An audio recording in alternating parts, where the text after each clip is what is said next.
Ikaw ba ay mahilig mag-edit sa CapCut?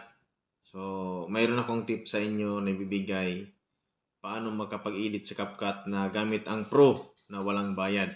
So, kung gusto mong matuto, tara, samahan mo ako hanggang sa dulo. Let's go!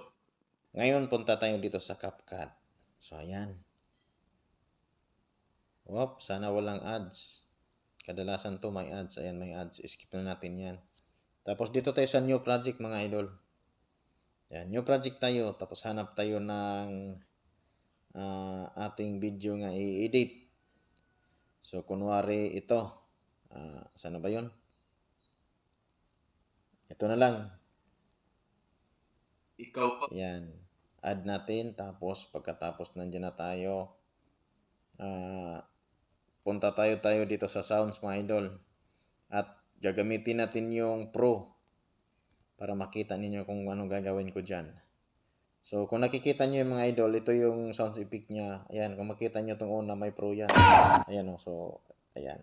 Plus natin. Tapos hanap pa tayo ng iba. Ito mga idol, sample lang ito. Ayan, isa pa. Ayan. Back natin ulit. Dito tayo sa sounds ulit. Pagkatapos, baba tayo. So, ayan, puro naka-pro yan mga idol, no? Ayun. So, kita nyo ng mga idol. Tapos ngayon, try natin i-export. So, ayan mga idol, hindi mo siya ma-export dahil may bayad na siya pag gumamit ka ng Pro. So, ang gagawin natin mga idol, ayan, punta ka sa screen record. No, punta ka sa screen record. Pindutin mo yung screen record. Tapos ngayon itong ginawa mo mga idol, i-screen record mo yan. So, screen record mo. Pagkatapos mong nandiyan na sa screen record, i-play mo lang siya. So, mayroon akong tip sa inyo. So, hanggang dyan lang tayo mga idol. Pagkatapos, ngayon mga idol, dito tayo ulit sa new project. Pindutin natin yan. Tapos yung ni-record natin, pindutin natin yun. Hanapin natin, tapos add natin.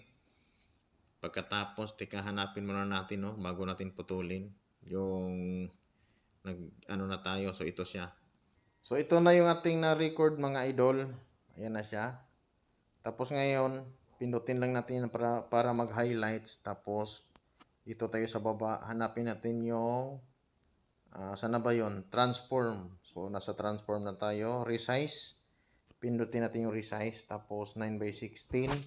Tapos, ito mga idol, hawakan nyo lang ito sa dalawang kamay. Palakihin nyo lang yan. Tapos, isakto nyo lang siya dyan dyan. Sakto nyo lang siya dyan.